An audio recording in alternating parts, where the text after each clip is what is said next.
আমি মনীষা, আপনার মতোই একজন সাধারণ মানুষ ও বাংলাদেশি নাগরিক। এটাই আমার প্রথম পরিচয়। আপনি একজন নারী বা পুরুষ হতে পারেন, আমি একজন ট্রান্সজেন্ডার। আমি একজন সামাজিক উদ্যোক্তা।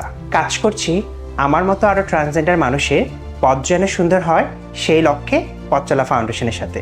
তারই ধারাবাহিকতায় পথচলা ফাউন্ডেশন, সেভ পেট ও ইউএনডিপি বাংলাদেশ যৌথ উদ্যোগে কাজ করেছি ভিন্ন ধারার একটি ইনিশিয়েটিভে।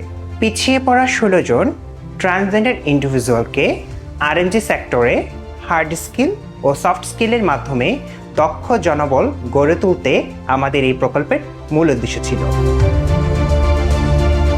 সেফের হলো একটি আর্থিকভাবে সাশ্রয়ী ও পূর্ণ ব্যবহারযোগ্য স্যানিটারি ন্যাপকিন, যা একটি নিরাপদ এবং সংক্রমণ মুক্ত স্বাস্থ্য প্রদানের জন্য ডিজাইন করা হয়েছে। পরিবেশ বান্ধব সেফ প্যাড 37টি অধিক জেলা সহ রোহিঙ্গা নারী কিশোরীদেরকে নিয়ে কাজ করেছে। ইউএনডিপি ও পথ চলার সহযোগিতায় আমরা বাংলাদেশে প্রথমবারের মতো আরএমজি সেক্টরের 16 জন ট্রান্সজেন্ডার ব্যক্তিদের মাধ্যমে প্রস্তুত করেছি পুনরায় ব্যবহারযোগ্য স্যানিটারি ন্যাপকিন, যা অসম্ভব ভালো লাগার বিষয়। আমি শুভ্রা, একজন ট্রান্স উইমেন। আমার লিঙ্গ পরিচয়ের কারণে সমাজে বিভিন্ন বাধার সম্মুখীন হয়েছি। এই আরএমজি স্কিল ডেভেলপমেন্ট প্রোগ্রামের মাধ্যমে কিভাবে আত্মনির্ভরশীল হয়ে মাথা তুলে দাঁড়ানো যায় তা আমি শিখেছি। এই উদ্যোগের মাধ্যমে আমার মধ্যে এই আত্মবিশ্বাস জেগেছে যে সমাজে অন্যান্যদের মতো আমিও অবদান রাখতে সক্ষম। আমি নীরব, লিঙ্গ বৈচিত্র্যময়ের বিভিন্ন সম্প্রদায়ের ব্যক্তি হিসেবে আমরা বিভিন্ন জায়গা থেকে বৈষম্যের সম্মুখীন হই।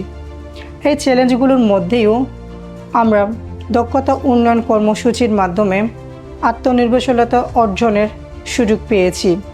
আমাদের এই আত্মনির্ভরশীলতা অর্জনের অমূল্য সহায়তা প্রদান করেছেন ইউএনডিপি, সেভ পেট এবং পথচলা ফাউন্ডেশন।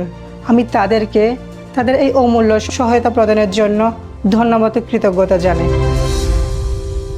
2030 সালের মধ্যে কাউকে পিছনে ফেলে এসডিজি লক্ষ্যমাত্রা অর্জন করা যাবে না।